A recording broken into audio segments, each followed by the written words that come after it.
إلا قول إبراهيم لأبيه لأستغفرن لك وما أملك لك من الله من شيء ربنا عليك توكلنا وإليك أنبنا وإليك المصير ربنا لا تجعلنا فتنة للذين كفروا واغفر لنا ربنا إنك أنت العزيز الحكيم لقد كان لكم في رسول الله أسوة حسنة لمن كان يرجو الله واليوم الآخر ومن يتولى فإن الله هو الغني الحميد عسى الله أن يجعل بينكم وبين الذين عاديتم منهم مودة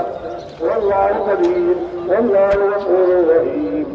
لا ينهاكم الله عن الذين لم يقاتلوكم في الدين ولم يخرجوكم من دياركم أن تبروهم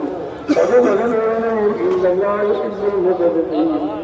إنما ينهاكم الله عن الذين قاتلوكم في الدين وأخرجوكم من دياركم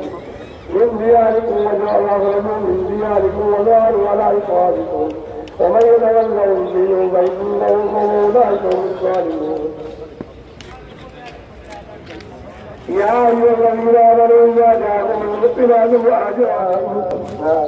يسبحوا له ما في السماوات وما في الأرض وهو العزيز الحكيم.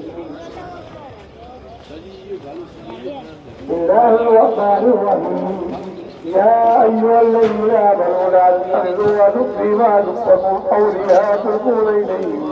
إليهم بالمودة وقد كفروا بما جاءكم من الحق فبيبتغوا مرضاتي تسروا إليهم بالمودة وأنا أعلم بما أعطيتم وما أعلنتم ومن يفعل منكم فقد ضل ضلالا إن يتقوكم يكونوا لكم أعداء أو يبسطوا إليكم أيديهم وألسنتهم وألسنتهم لا يتعلمكم أرحامكم ولا أولادكم يوم القيامة يفصل بينكم ਜਿਹੜੀ ਗੱਲ ਸੂਈ ਦੀ ਸਿੱਧੀ ਭਾਈ ਪਹਿਲਾਂ ਦਾ ਛੜੀ ਇਹ 800 ਤੁਹਾਡੀ ਇਹ 850 إبراهيم والذين معه